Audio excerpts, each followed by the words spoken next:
we talked about estimated payments before, and I think this fits really well. So you had mentioned Holistiplan. Yes.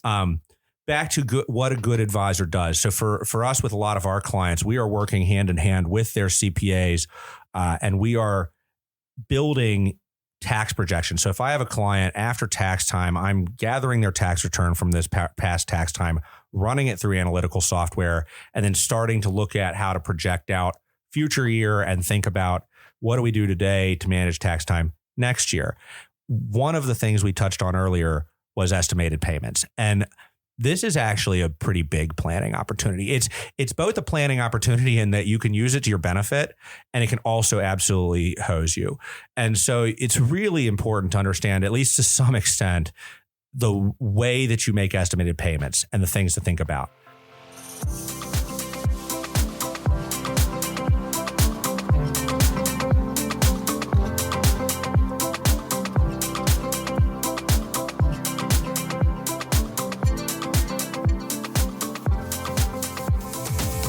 Appreciate everybody tuning in to the Money Alchemist podcast. I'm your host, Ben Jones. And I'm Brent Gargano.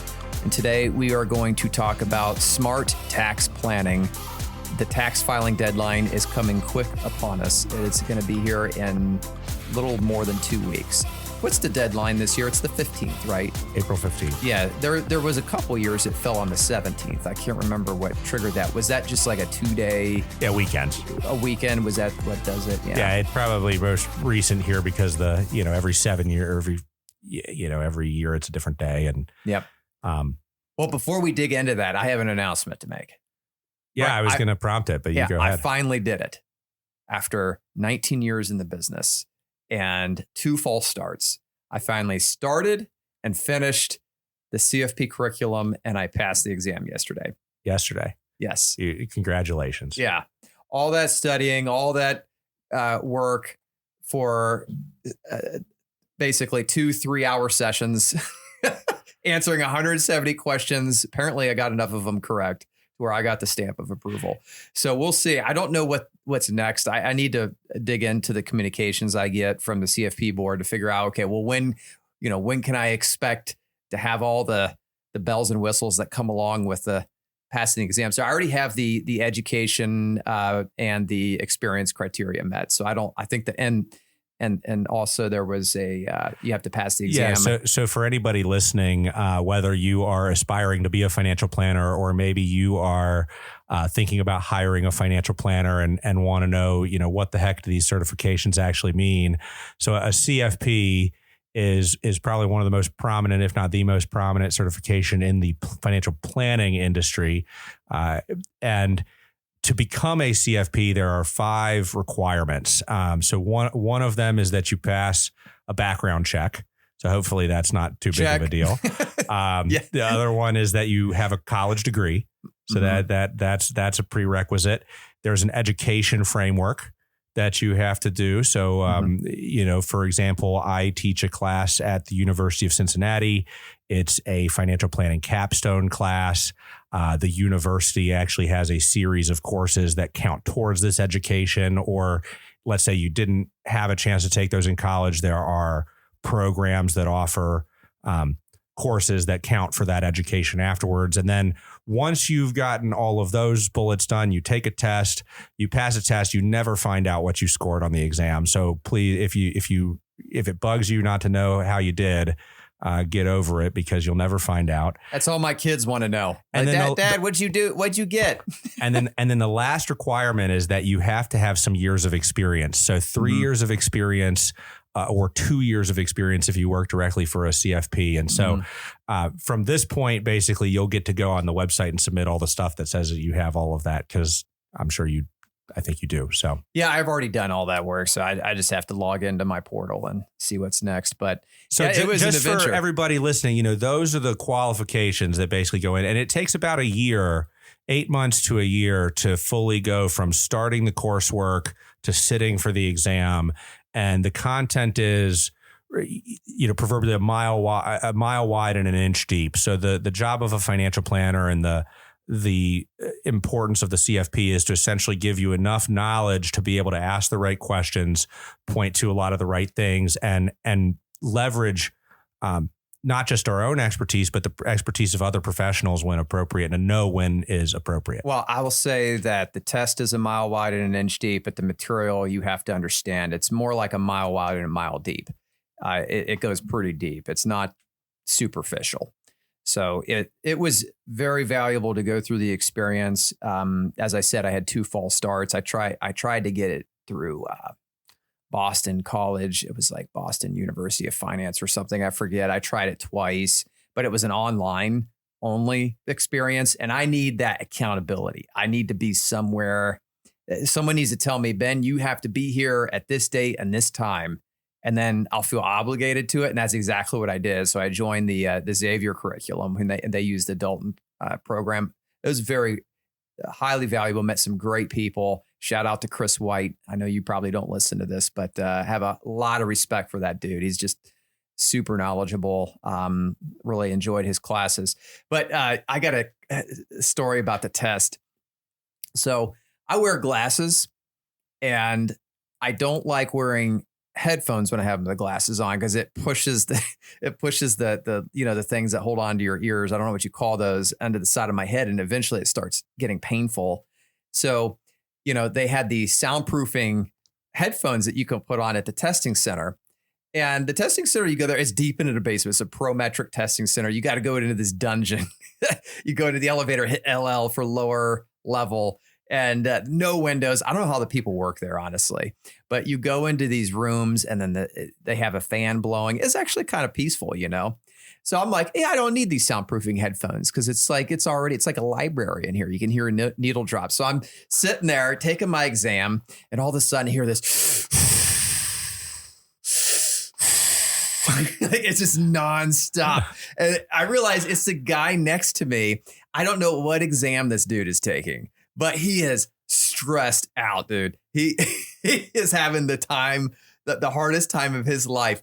It is like that for like 45 minutes. I'm trying to put up with it. I'm like answering these questions, and between every question, it started to stress me out.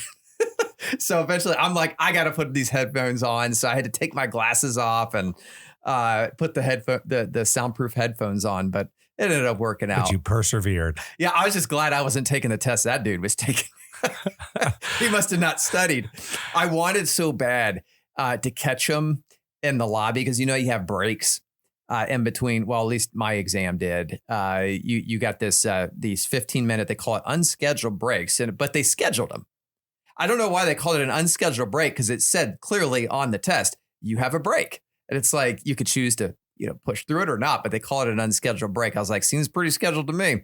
Anyway, then you get a 40-minute lunch break. So I was hoping to catch him then, because I wanted to find out, like, what exam are you taking? You must be taking like this high-level exam. And then but I did catch a guy in the middle of the class, or at lunch, and he was pacing back and forth. Everybody at Prometric is so stressed out.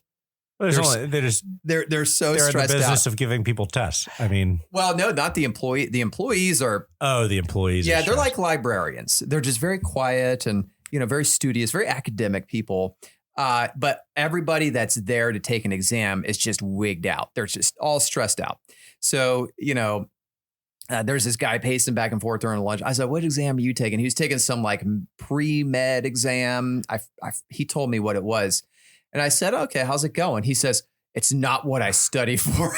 I was like, okay. Wow. Anyway, good thing glad you got to be the right done with study it. materials. Here we are. Now we can flex some of my knowledge with this tax planning topic that we're going to talk about. So let's dig into that. Well, and I just want to headline for the viewer a little bit. You might be thinking, gosh, tax planning. I mean, I just filed my taxes, guys. I mean, it's almost April, but I think that it's really important to note that tax planning from the perspective of a financial advisor is really a year-round thing. Mm-hmm. And there are definitely things that we look for come tax time, as far as reviewing returns and proactively working with clients to prepare them to get their return together.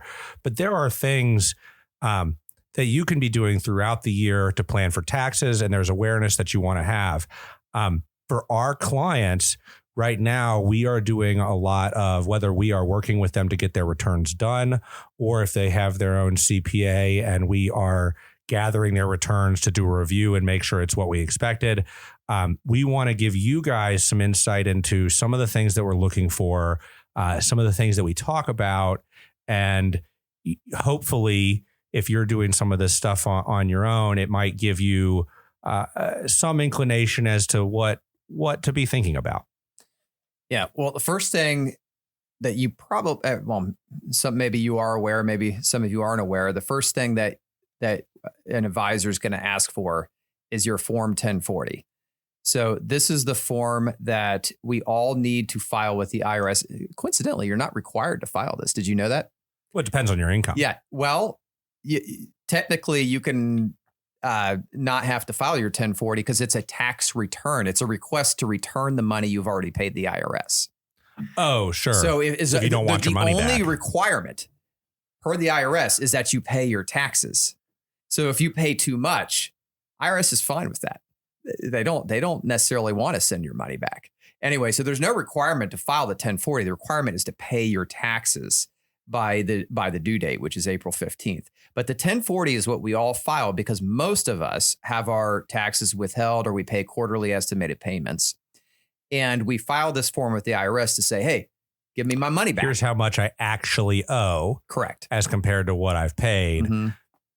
Please give me the difference back, assuming that you've paid more than you owe. Yeah. Have you seen that joke that's been floating around the internet where some guy is texting some fictitious person, which is the IRS, saying, can you tell me what I owe on my taxes? No.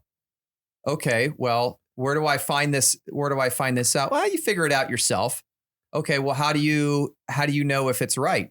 We know. Okay, well, what if I get it wrong? I don't know. Maybe a fine, maybe jail. We'll see. So it's like the IRS knows how much you owe. Why can't they just tell you? Why do you got to go through this whole rigmarole of, filing a 1040 or working with a CPA to crunch the numbers?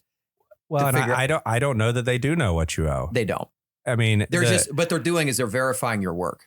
Sure. Mm-hmm. They're trying to make sure that things match up. If somebody paid you something and they're taking a deduction for having paid, hey, I'm a W-2 employee. My company pays me X number of dollars per year. Mm-hmm. Your company is deducting that as an expense for labor. And since they are saving the taxes on that, you have to pay the taxes on that. So the company lets them know, here's what we're taking as a deduction for this person.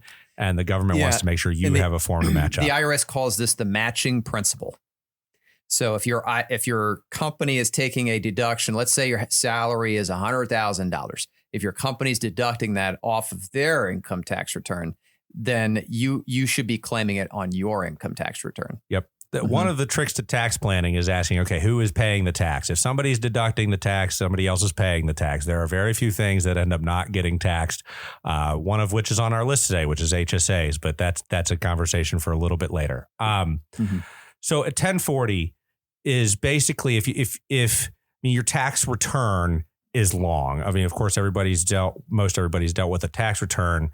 There's a lot of pages in that, but the 1040 is really a front and back page that takes all of the other stuff and condenses it down into kind of the key bullets. So on the front of the 1040, you start by adding up income, be it W-2s, be it 1099 income, be it capital gains, all of those kinds of things. And then you get to take deductions against those income. Mm-hmm. Some of those deductions are taken what's called above the line, be it a 401k contribution, an HSA contribution, medical premiums that you pay through your employer. And other deductions are below the line. So let's define the line. What is the line? So the line is effectively, so again, going back to the tax return, you add up, and we'll put a sample 1040 for anybody that wants to see it in the show notes, but you add up your W-2 income, other wages not reported on the 1040, capital gains, dividends, interest, business interest, rents, all of those things.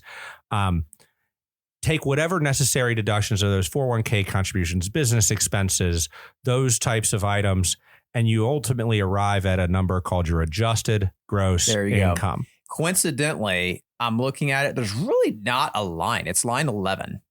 Yeah. But there is no line. It looks like all the others. So where did that term come? Do you know? I don't. Yeah, neither do I. I guess I would imagine at some point there was probably an actual line on the 1040 that underlined the adjusted gross income. Right now, it doesn't show as there. It just shows section or item 11.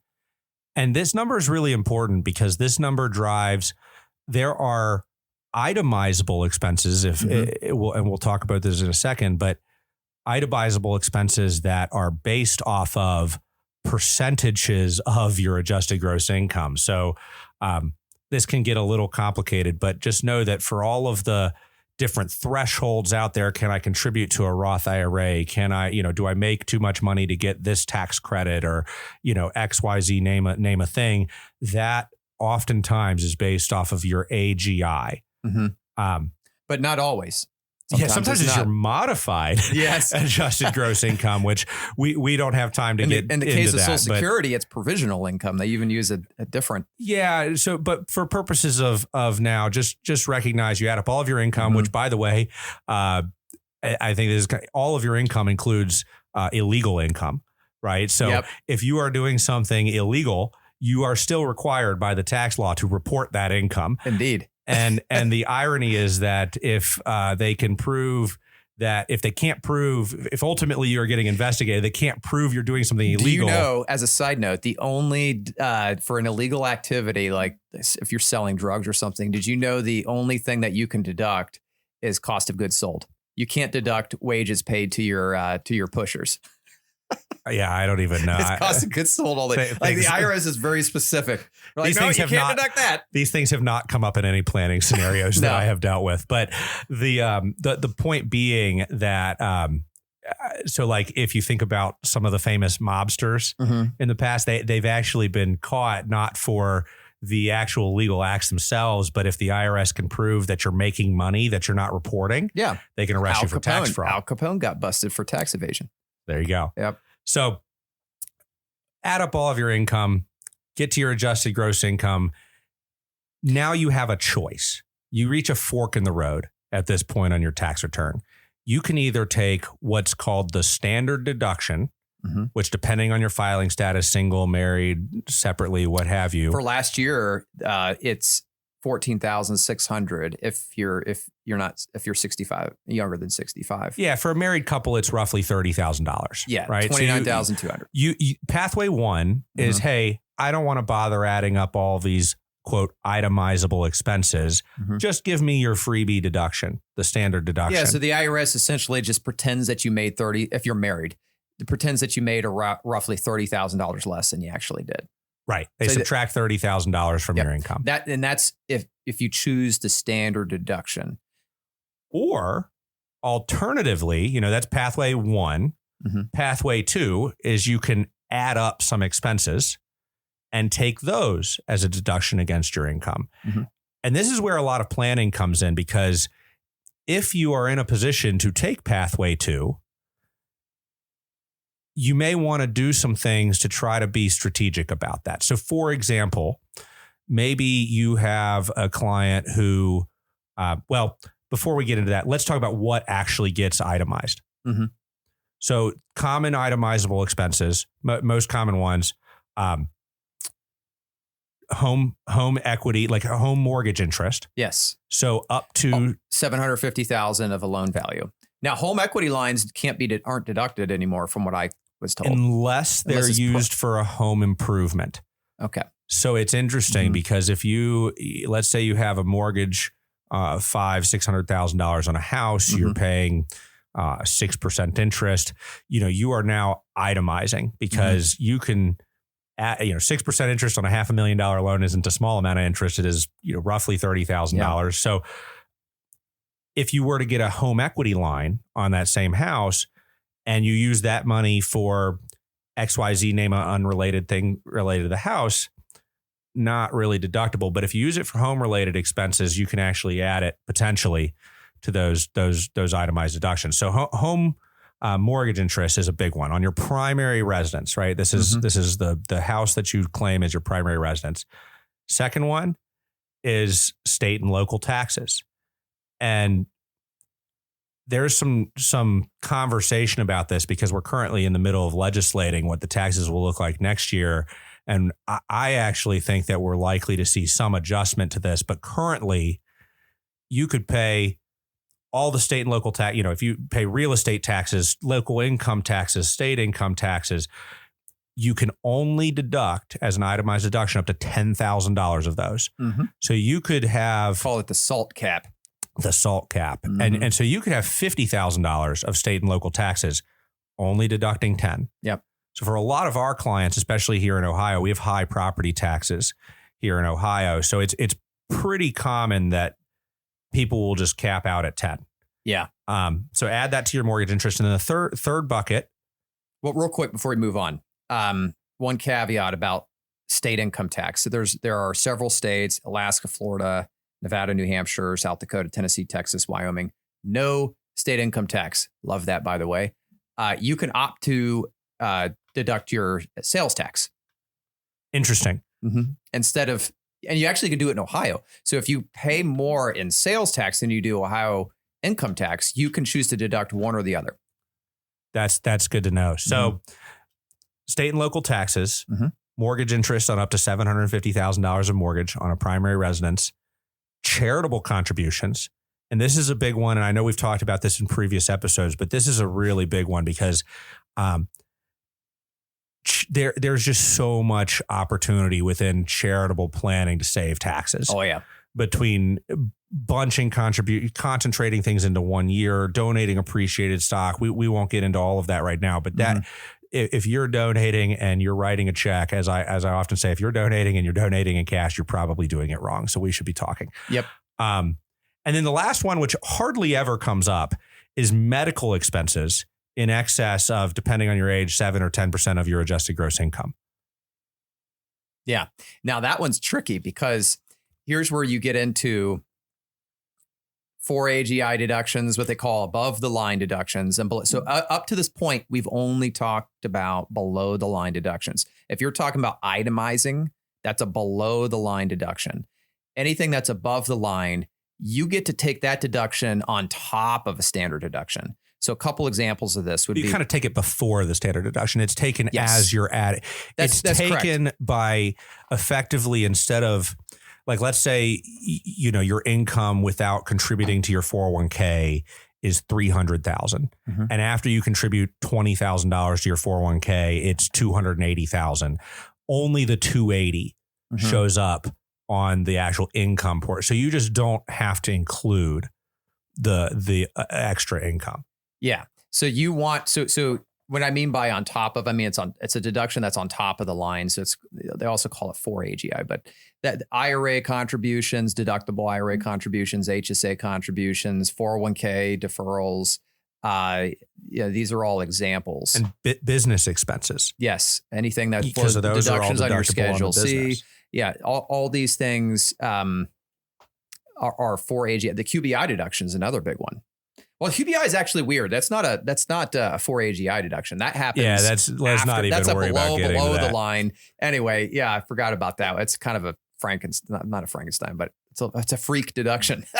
Anyway, only applies to business owners. But what's interesting about these deductions is that they reduce your adjusted gross income, which then affects something like the medical expense deduction. So you can deduct medical expenses as an itemized deduction, but it has to be, you can only deduct those expenses that are above 7.5% of your AGI. So let's say your AGI is $100,000 and you have $15,000 in medical expenses. Well, you can only deduct $7,500.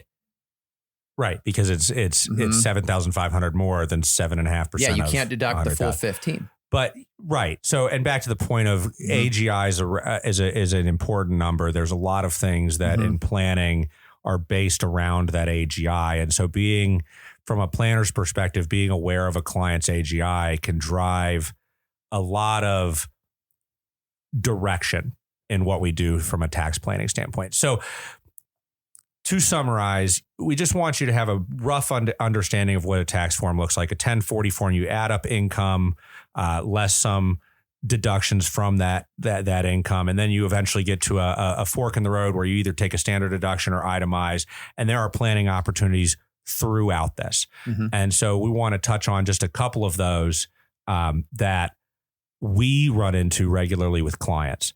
So one of the big ones that I run into all the time is the idea that if you make too much money to contribute to a Roth IRA directly, so there's a lot of people that are kind of aware that if your income's under a certain threshold, you can make a contribution directly to a Roth IRA. But if your income is over a certain number, for 2025, it's $246,000 if you're married filing joint, and for single, it's $165,000. 165 for single. So if you make over that amount, you aren't able to just directly put money into a Roth IRA. But there's a common planning strategy called a backdoor Roth IRA that we put together and we leverage for a lot of our high income clients. And effectively, I think what the listener needs to know here is there's a workaround under the right conditions to get money into a Roth IRA. Right. When you are not eligible based on income. There are a lot of people that will do these based on what they read on a forum. The issue is in practice, and we'll talk about this a little more. I think a lot of consumers think that tax forms do a good job of spelling out what's actually going on in your story. And that's really not often the case. You can't actually trust the tax form that you get always to spit out exactly what happens. So for example, in this backdoor Roth, part of this process is called a Roth conversion, which generally is taxable. Not in the case of the backdoor Roth, but if you don't know what to plug into, let's just say TurboTax, your backdoor Roth contribution is going to show up as taxable. Yes. And then you'll end up paying tax twice on the money. I can't tell you how many times, even clients that have had CPAs where we do this, and the 1099 that's generated from doing the backdoor Roth has a box on it that says taxable amount. And the broker dealer will always check a box that says tax amount not determined or taxable amount not determined. And they're doing that because they're not in the business of determining whether it's taxable or not. But if you just plug that form into your TurboTax and move on, or your CPA isn't aware that you're doing a backdoor Roth, if you've maxed these accounts out, the maximum contribution for these accounts this year is $7,000. So if you have a married filing joint couple who does $14,000 of Roth IRA contributions through a backdoor Roth, and it's not reported correctly on their tax return, it can easily cost $5,000 of extra taxes. Oh, yeah. Yeah. And we see it all the time. These are the DIYers that say, they can do it all on their own, and they're not willing to pay an advisor to actually look at this stuff for them. And meanwhile, it's costing them probably 3x what it would cost them just to hire an advisor. Well, and I'm not, I'm not saying that there aren't DIYers that can do this. What I am saying is that it's really important when it comes to your tax planning that you don't only develop an awareness around what's available to you and what you should be doing, but then you need to carry forward what you've done into the next year and make sure it's reported correctly in your return. And I would tell you out of experience that all too often people just kind of do things and assume that things went correctly into their tax return. And I've caught tens of thousands of dollars of mistakes. The IRS is terrible at fact checking your work, and they make mistakes all the time, and they will absolutely let you pay tax on your IRA contributions twice. So here's mechanically how it happens. I think it's worth explaining this. So part of the first step to making a backdoor Roth contribution is making a non-deductible IRA contribution. Because if you're doing a backdoor Roth, chances are you make too much money, or you're a participant in an employer plan, you can't deduct the IRA. So if you make too much money to make the Roth contribution. Let's simple this down a little bit. There are two things that you're taking advantage of that are not limited by income when you're doing a backdoor Roth. It is the fact that you can contribute $7,000 to a traditional IRA. Now you can't deduct it, but you can contribute it. Well, maybe. Maybe.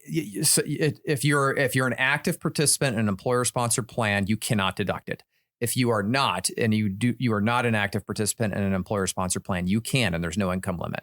But let's just, for most people, you're making a non-deductible IRA contribution. That's 90% of the people. Well, but if you weren't, you wouldn't be doing a backdoor Roth. So most likely. So your first step is you're making a non-deductible IRA contribution, meaning that the money you put into this IRA, which is normally deductible, you're not getting a deduction on. So therefore you are paying tax on that money. All right. And then you go to convert that to the Roth. That process, that conversion generates what's called a 1099-R. That 1099-R gets sent to you by the custodian, and it says you made a $7,000 taxable conversion. The only thing that prevents that from being taxed again is a Form 8606, which is manually done. Nobody sends this automatically to you. You have to do it, or you have to tell your accountant to do it for you.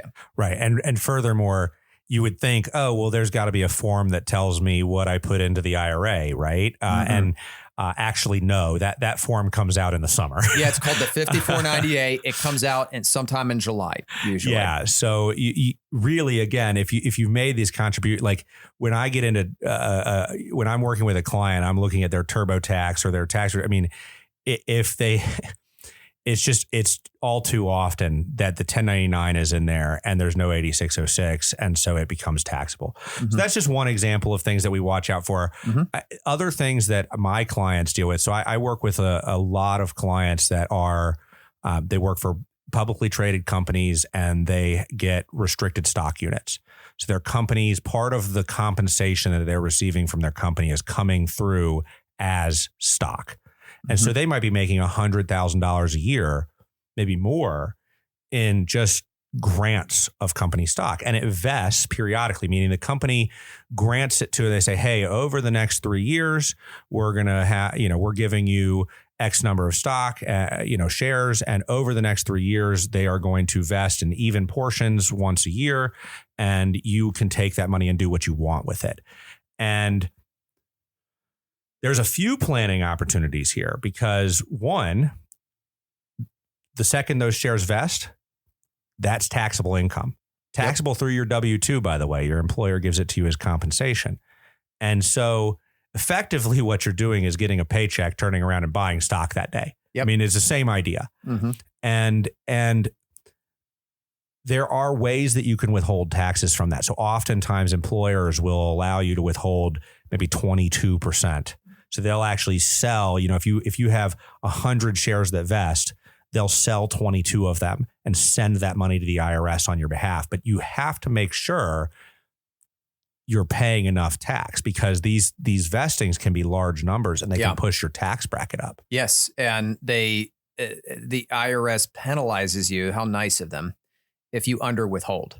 So I think the limit is $1,000. So if you owe more than $1,000 at the end of the year, you potentially could pay interest. It's a little more complicated than that, but it's way more complicated than my understanding. We'll get into that actually in a second because there's an important point around that. But there's two things that I wanted to point out on the restricted stock is one, you have to watch your withholding because as you pointed out, there are situations where under withholding can get you in a problem as far as penalties and interest. Yeah. And I want to touch on this real quick because there's this opinion that it's good to owe taxes at the end of the year because that's the IRS borrowing you don't want to get a refund from the IRS because then they're borrowing your money with no interest. Well, the opposite problem exists. If you massively underpay and you have to write a large check on April 15th, you could potentially have to pay interest. Well, it's important when doing, and we'll talk about this in a minute, but when it comes to planning for your prepayment of your taxes, there are rules that you can follow. Mm-hmm. And as long as you follow the rules, you could owe $10 million of tax at tax time, but have no penalties and interest on it. And so I think one of the things that we do with clients is we try to be aware of where their income's going and how to use those rules to their benefit. Yes. But back to the restricted stock, I wanted to again make this point about the tax forms not telling the story, because time and time again, what I see with that restricted stock is that, as I mentioned, when it vests, your company taxes that through your W-2. If you sell those shares, let's say you have a Fidelity account and that stock vests into Fidelity, and you turn around and sell the shares, hey, I just got $100,000 of stock. We need that. I mean, to be able to live where you don't need that $100,000, your savings rate's pretty good. So you probably need some of that money for something. And so you get in there and sell the stock. And you would think that at the end of the year, when Fidelity sends you that tax form for selling that stock, that it looks right. But inevitably what happens is, because the two systems, your company's HR that's taxing you through your paycheck when that stock vests, and Fidelity's brokerage department don't talk to each other, a lot of times that sale will show up double report as zero cost basis, and it's 100% capital gain. Yeah. And I've seen this multiple times. And you think about if you had $100,000 of stock that vests and it reports with zero cost basis, and somebody doesn't catch that, you're talking potentially $20,000 to $25,000 of incremental tax. Yeah. And it's a very simple fix. Well, and if you don't catch it, you will end up paying taxes on that money twice. Well, you pay both income tax on it through your paycheck, and then pay capital gains tax on it again as you sell it. And we definitely, I mean, you have somebody that's in a high tax bracket, you could be talking about getting taxed at 60 or 70% on that money. Oh yeah. But between those two numbers. So again, easy to avoid if you know what you're looking for. Yeah. Well, how would you fix that? How would I fix what? That problem. So would you basically just report the cost basis to the you have broker? you have to report the cost basis. Yeah. I mean, if you have a good CPA, and you would assume that all CPAs would be good enough to kind of get this. I have seen it not work. If you have a good CPA, when they see your stock sales show up with zero cost basis, they should be saying, why does this have zero cost basis? But we've talked about this before on the podcast, and I'm not trying to harp on CPAs. CPAs have a lot of clients. They have to keep a lot of things straight, and they are very busy at tax time. I struggle to think of a legitimate reason why there would be a zero cost basis to any stock, because the only way it would be zero cost basis is if you were a founding member, but then you got the 1202 provision. Like I said, it's an easy catch. Yes, if you're not blowing fast through tax returns, but the tax form itself that comes from Fidelity in the example isn't going to spell it out. So you are going to need to know to put something in there, or have somebody that catches it and says, hey, what is this number? Now we have other things that are on the menu of mistakes that commonly get picked up on by you and I. One of those is QCDs being incorrectly reported. Well, and tell the listener what a QCD is. So QCD stands for Qualified Charitable Distribution. So when used to be that 70 and a half was a magic number. That was the age at which the IRS forced you to take a distribution from your tax deductible and thus pay IRA. Tax. Yeah. So they basically are forcing a taxable distribution from your IRA. Now that since has been pushed to age 73 and then 75 for some ages. But the qualified charitable distribution, which is a different privilege, I guess you want to say, that stayed at 70 and a half. It used to be aligned with the RMD day age. So at age 70 and a half, anyone who owns an IRA can actually have a distribution sent out of their IRA directly to a charity, and it satisfies the minimum distribution requirement. And it basically just doesn't show up. It shows, so you can send, let's say $6,000. You send $6,000 out of your tax deductible IRA. It goes to a 501c3. And then the tax, so you get a 1099-R of $6,000, but has a taxable amount of $0 on it. Well, you would like to believe you get a 1099-R that says $6,000 with taxable amount of $0. Tell me more about that. Again, this is just making my point. The tax forms don't reflect what you do. So QCDs are a great example. Let's say you have a client and they have a required distribution of $100,000. They have to take $100,000 out of their IRA this year by the government's rules and they've got to pay tax on that. And they say, hey, we donate to charity. We don't feel like and as a financial advisor, I say, hey, if you donate to charity, we can do that from your required distribution. So they want to donate $10,000 to charity. Mm-hmm. So we take $10,000 of their $100,000 required distribution, send it to a charity, send the other $90,000 to the client as their required distribution. Now they've taken $100,000 out of their account. Their 1099 says distribution of $100,000, box for taxable amount, checked for not determined, right? So when you give that to your CPA, unless you tell them otherwise, $100,000, all taxable. Yep. Right. So what you have to do is you have to then tell the CPA, hey, by the way, $10,000 of that went to charity as a qualified charitable distribution. So one of the strategies that we actually implement with some of our clients, if they are charitably inclined from their IRAs, is we'll actually set up a separate IRA and name it charitable IRA. And the benefit of that is we can actually set up a checkbook. And I think I've talked about this on here before. We can set up a checkbook to that IRA. And if the client ever wants to donate to charity, they write the check from that checkbook. At the end of the year, the 1099 still doesn't look right, but they get two of them. They get one for each account. Yes. And so at least it helps with a level of organization, because you say, okay, this 1099 is for my personal withdrawals. This 1099 is from my charitable IRA. That's a great idea. And it delineates the two. And so simple strategies like that. Again, none of these things that we've talked about are very hard to remedy.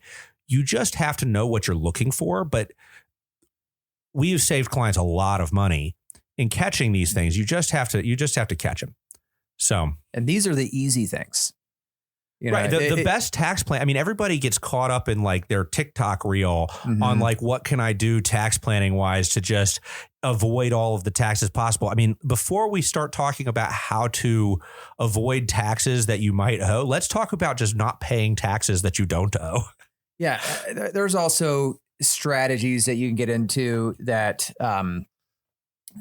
you know, like one of the debates that a lot of people have is, should I put all my money in Roth or should I put my money in pre-tax? You know, the answer is not simple. There are so many different variables that you have to consider. For example, let's say you are, you know, a young person, 25 years old, maybe you have a couple kids. You know, you may just assume, okay, I'm going to put all my money in Roth. That's the biggest bang for my buck. Well, not necessarily. You know, what if we did, you know, what if you're a business owner making a ton of money, and we should be putting it into the pre-tax bucket in order to maximize your QBI deduction? You know, so there's tax planning it's not simple. I wish I could tell you, you know, go and watch this YouTube video. Make assumptions on the future. I mean, that's the hardest thing, is like nobody knows, especially if you're doing tax planning for somebody young. You just don't know what tax rates are going to be in 40 years. What I found to be valuable, there's no human mind that is knowledgeable enough to be an expert at all 80,000 pages of the IRS tax code. You have to use sophisticated calculators to make this thing work. A lot of people, like TurboTax is a great software, but it's pretty linear in its approach. You know, it basically helps you crunch your numbers to compile a compliant 1040.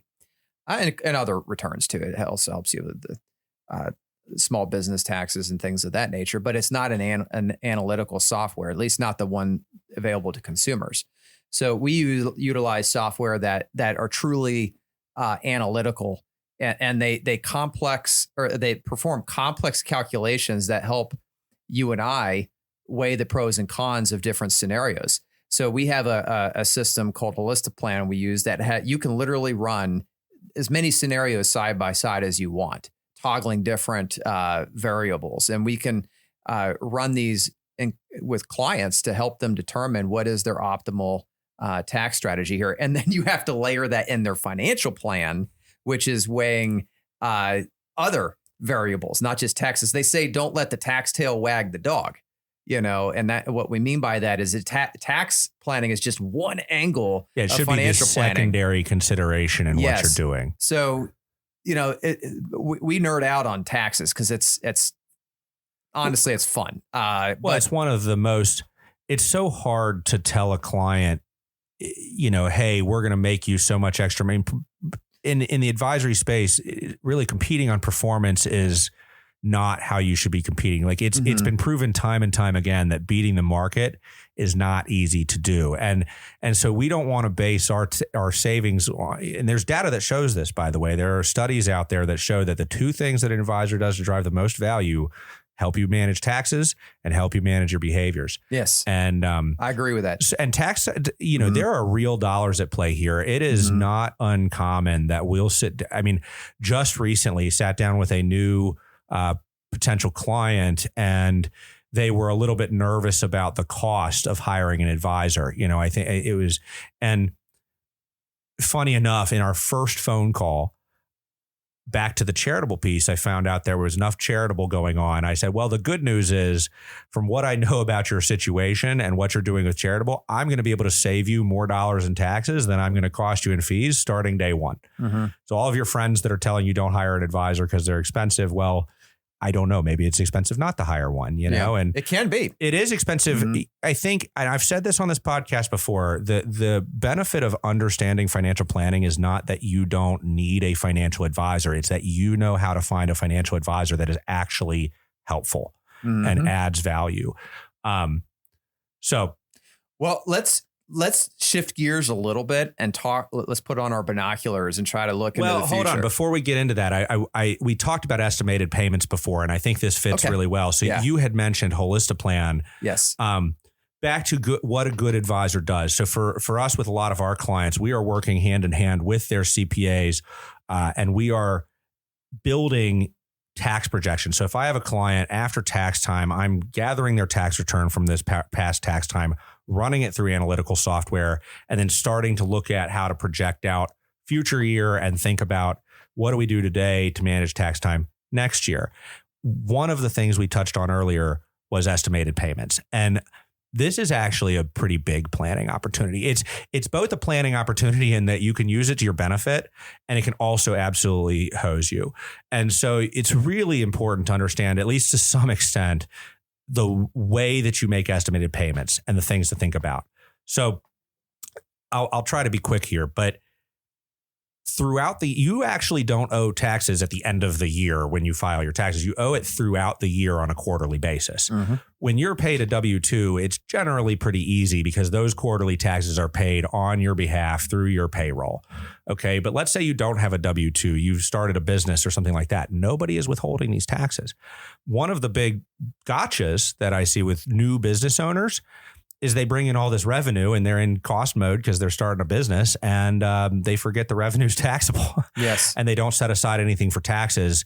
And then at the end of the year, you get a big tax bill, not to mention you haven't made any quarterly payments if you're not thinking about that. And now you owe taxes for the prior year, penalties and interest on those taxes. And then you end up in a payment plan to the IRS. Yep. That is not what you want to have happen. So what you do want to do is run a projection, and to avoid any penalties or interest in your actual tax return. Again, as I said earlier, you could owe $1 million on your tax return, but as long as you followed this rule, you won't owe any penalties and interest. And that is called the safe harbor tax payment amount, if that's the right way to say it. And the safe harbor amount is one of two numbers. Either it is, for simplicity's sake, I'll say 110% of last year's tax. Or sometimes it's 100. Yeah. But 110% is the safer of the two numbers of last year's tax. Most of the time it's 110 because I think they define, if your income's high enough. Yeah. And most business owners, their income is going to be higher. So let's say your tax bill last year was $100,000. Throughout this year, as long as you make $110,000 of tax payments divided by 4 for the quarters, one in Q1, Q2, Q3, Q4, you could owe $1 million in taxes next year, no penalties and interest. Yep. So 110% of last year's income.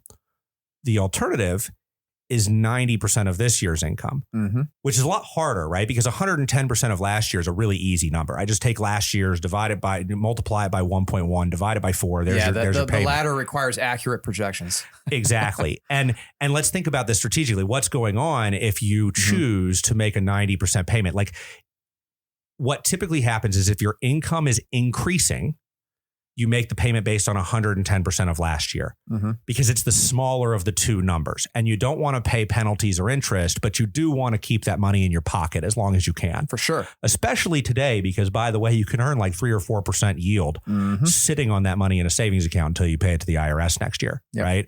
So if your income's going up, generally speaking, 110% of last year, and we just divide that by 4. Now, here's the hard part. If your income's going down, right? Now, all of a sudden, 110% of last year's tax amount doesn't sound too great, right? Because who wants to pay 110% of last year's tax if they're not going to owe as much tax this year? And then and by the way, if your income's down, it's harder to fund that. So what sounds smart to do is take one of those numbers, maybe just do 110% of last year's taxes, pay that quarterly into a high yield savings account, and then electronically make your quarterly estimated payments to the IRS from that savings account. Well, sure. If you were in the 90%, but I think the art of the 90% is, like you said, getting an accurate projection. I mean, think about this situation. No, I said you could do, it doesn't matter which one you choose, whether the 110% of last year or 90% of this year, just do that. Make the quarterly payments into a high yield account. Yeah, I think your biggest payment, like the worst case scenario is that you should pay throughout the year 110% of last year, right? But where it becomes hard is if your income is down, because while it sounds great I'll just be prepared to make 110, like when people's income's down, they also need the money. Yeah. So telling somebody to set aside 110% of taxes for 110% of last year's tax when their income's materially down is not fun. I would imagine most people who run into this problem, they're going to have growing businesses. So it's probably more but you don't know, right? I mean, there's 8 reasons why this might be the case. The point is that when you're in this situation where your income is dropping, if you want to keep money in your pocket, then every quarter you need to run a rough idea of what your tax bill is and make sure that you pay 90% of that to the government. And you can actually log in to make these payments. You can log into the IRS website. They have a payment processing site. There's a few drop downs you select. You put some bank information in and you make the payment. But by the way, just an anecdote here. If you are filing an amended return, do not make your payment to the IRS. So let's say you file an amended return and then you owe more in taxes because of the amended return. Do not make that additional payment to the IRS until after the amended return. Well, let's not even get into amended returns. That's just an anecdote. I dealt with an amended return in the last couple of years. It took, I think, something like 18 months. The client was expecting a tax return in the range of tens of thousands of dollars. It took something like 18 months to get the money back to him. Communicating with the IRS was a pain in the neck. And it hasn't changed. I'm dealing with this right now. But I would say avoid amending returns if at all possible. But no. So I still got points on the estimated taxes. So the planning opportunity here, like I want to point out the meaningful planning opportunity. When your income is rising, you only have to pay 110% of last year's tax. I have had clients where they're doubling, tripling their income, maybe even more. And the ability to only have to pay 110% of last year's tax and take what you'll owe at tax time and put it in a savings account and earn 3 or 4%, depending on the side of that could be worth thousands of dollars, sometimes tens of thousands of dollars if you're dealing with large incomes, big businesses where they're growing. Yeah. The other thing I wanted to point out, back to this reporting thing on your tax return, those estimated payments are not automatically tracked for you. Okay. So when it comes to tax time, again, you have to tell your tax person. I mean, I saved a client some taxes this year simply by looking at their return, and there is a box that says estimated payments made, and it said 0. And I said, did you make estimated payments? And the answer was yes. And it swung their tax return. I mean, so again, you aren't going to get credit for those estimated payments unless you remember to tell your tax return that you made them. Oh yeah. And I think that's just, again, there's so much complexity to this when you come to, okay, Brent, so do I need to do 90% of my taxable income, 110%? Should I set money aside to pay the tax bill? What's the tax bill going to be? How do I make sure I track it all? And this is why a good financial advisor can help. With, for example, for me, with my clients, I always try to get on their tax meetings with their CPAs, go through their return line by line and make sure there's nothing that got missed, because the CPA and the client doesn't know what they don't know about what needs to get reported and what could get missed. And the CPA doesn't know what they don't know about the client's situation and what they have going on. And a good advisor glues those two together. Mm-hmm. Absolutely. I'm sorry for being so emphatic and passionate, but no, that's good. You kept going on that. I didn't realize you had more gas in the tank. Well, I mean, I really have seen situations where the required tax payment is, let's say you have somebody who they left their job to start a business. Mm-hmm. And so their first year in business, they make very little money. Their next year in business, their income started to grow and they're starting to make a lot of money. You might be able to make a pay. I mean, if your tax bill year one was $5,000, 110% of 5,000 is $5,500. You can make a $5,500 payment to the IRS the next year, be done for the whole year. And then if you went and figured out how to make $300,000 that next year and you owe them $50,000 extra dollars at tax time, just make sure you have the money sitting there, but you can make. That's the key. Well, and that's again, back to having a good financial plan is you don't want to be caught.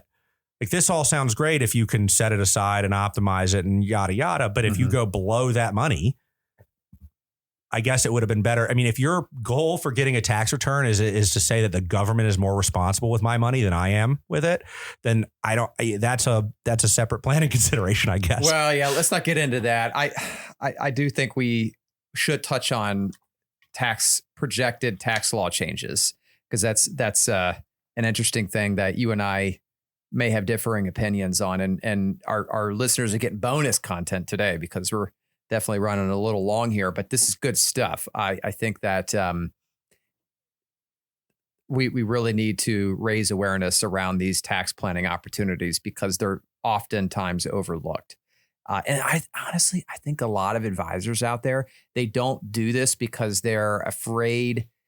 They're not knowledgeable on it, and they're afraid to make themselves look like they're not knowledgeable on this stuff. Well, there's not a lot of upside to it because clients don't necessarily expect you as the advisor to be the tax expert, but there's a lot of risk because as soon as you start putting your neck out there and talking to them about taxes, if some of it gets screwed up, they can have a lot of reason to get peeved. Exactly. And it's hard to control. It's complicated, but let's move on from that. I want to talk about the big changes because as you know, the TCJA, the Tax Cuts and Jobs Act of 2017, which we've been enjoying for, golly, how many years now? 8 years?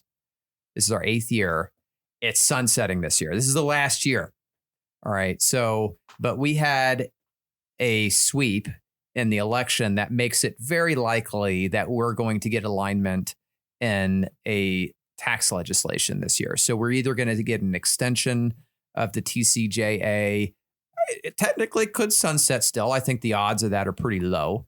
But we've heard a lot in the news about different tax ideas floated. One of those is, no taxes on tips, which, by the way, I don't think is going to fly.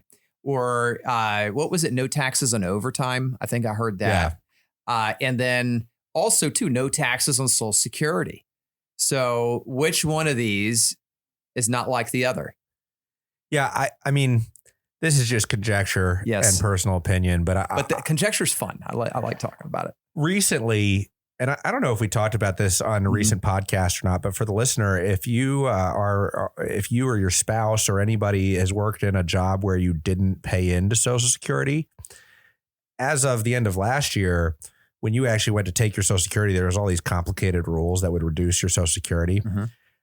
There was legislation passed in January that eliminated all of that. Just said, hey, if you get some Social Security from your spouse, it's called or whatnot, the Social Security Fairness Act, passed in January. And the reason I say that is because I think there's a lot of people out there that believe that the government is trying to reduce Social Security, but if you actually look at what's been going on, they're actually expanding it. Mm-hmm. And so you start looking at like, okay, where is there likely to be bipartisan support for things? And I think that a lot of most Social Security is funky for taxes. If your income is a certain level, only 15% of your Social Security is taxable. Mm-hmm. So if you have $10,000 of Social Security and your income is low enough, only $1,500 is actually taxable. So your tax on that may be significantly less. as your income rises, eventually 85% of your Social Security becomes taxable. Mm-hmm. And those thresholds are pretty low. So it's really tricky because you get a lot of what would be considered kind of middle class people that have Social Security, maybe some retirement assets, where they get negatively impacted by this. Well, let's rewind just a second, if you don't mind me interjecting here. So originally, Social Security was not taxable. Technically, Social Security, you are double taxed on the money because you pay FICA tax and you pay ordinary income on the FICA taxes you pay. FICA tax is not deductible. So you pay ordinary income tax on that money, and then you pay it again when you get Social Security. Now, originally, It was Social Security was designed to not be taxable, but in 1984, to help the program survive, they made benefits taxable. Right now, Social Security brings in about 55 to 60 billion a year in taxation revenue directly from taxation of Social Security benefits. Goes straight to the OASDI fund or trust. What percentage of that? But those taxable thresholds were set in 1984 and forgotten about. They weren't inflation adjusted. So prior to 1980, prior to today, most people didn't make enough money. So most people, I think 99% of the Social Security recipients, their Social Security remained untaxable. But then as inflation has crept in our lives, now it affects almost everybody. Almost everybody collecting Social Security pays some form of income tax on it. Well, and my point in kind of getting into this drone about 15% of it's taxable, 85%.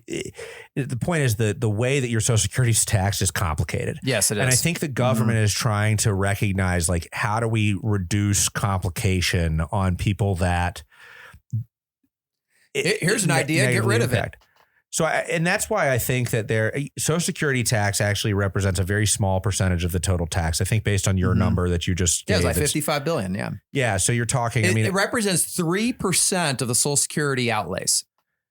Yeah. And bigger picture, if you look at the total revenues of the government, I think that total tax revenues are getting close to like $5 trillion or something. So when the number that you're talking about, I think we're talking about something like 1% of the tax revenues, but it's a cumbersome, complicated system that throws a lot of people off and they don't understand it. And so I do think there's likely some popularity behind the idea of simplifying the tax on Social Security. And one of the ways you could do that is just simply remove it.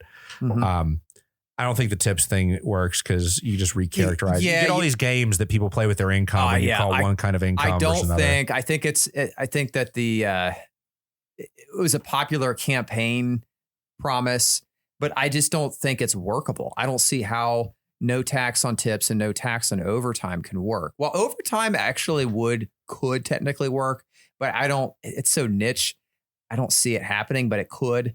I think that what we'll probably see is an extension of the TCJA. Maybe it's made permanent. I would like to see that. It's not going to be. There's no way. Don't tell me that, you're breaking my heart. Because here's the problem. So in the government, reconciliation is the problem. For the Senate to pass the bill with less than 60 votes, if they have 60 votes, they can get it through regardless, whatever goes on. But if they don't have 60 votes, and the Republicans, I think, have 53 votes, we're 53 Republicans in the Senate. So with the amount of votes they have to process it, pass this through reconciliation. Yep.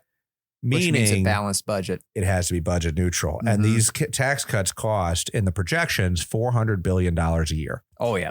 So you've got to figure out like how to save $400 billion a year.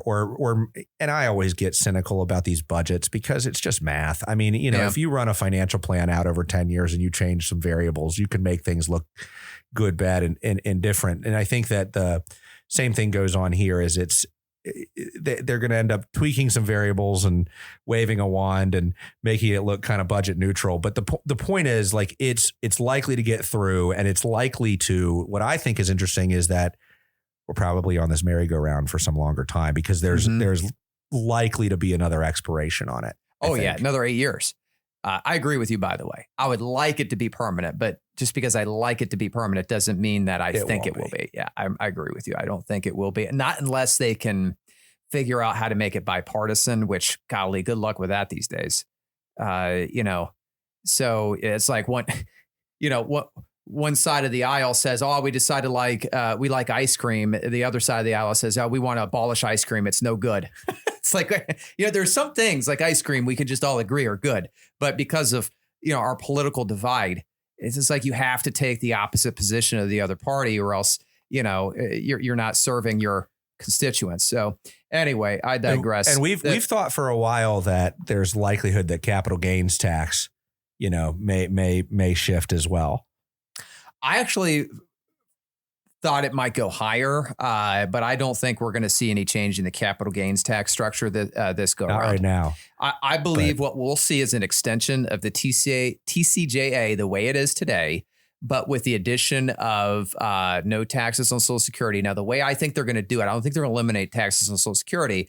I think they're going to inflation adjust those income thresholds, because I think that they still want to leave it open to potentially means test Social Security in the future, because otherwise, let's face it, Social Security is going to run out of money. Well, they're not going to run out of money. That the trust fund surplus is going to be drawn down to zero sometime between 2030, 2033.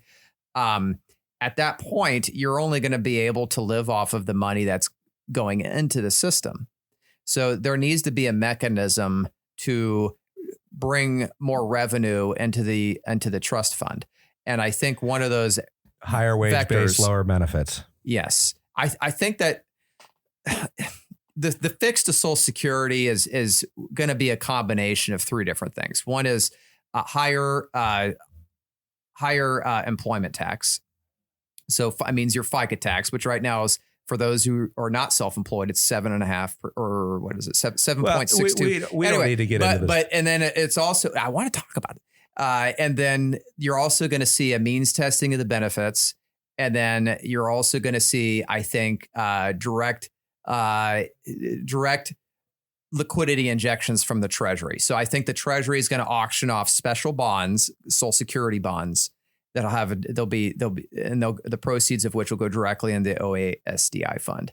So, we'll see how it shakes out, but I don't think that we're going to have to worry about that for a while. The bottom line, I think what the viewer or the listener is probably most concerned with is like, will I get my Social Security benefits? And I think for most people that are already receiving them or are close to receiving them, so many of Americans rely on these benefits. And I just think the likelihood that they get rid of these is just not zero. Even on it's the table. A political suicide. Right. It's really a question of how do they around the edges shape things to bring the system back into better balance. And that's not really the topic of today's podcast, but it's relevant. We think that there's likely to be some kind of adjustment to the taxes on Social Security. So we'll see.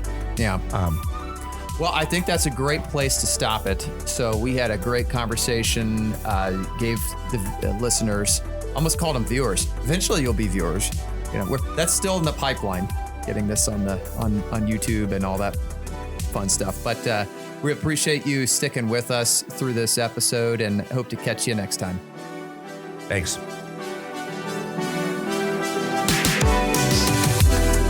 To determine which strategies or investments may be suitable for you, consult the appropriate qualified professional prior to making a decision. Any company names noted herein are for educational purposes only and not an indication of trading intent or a solicitation of their products or services.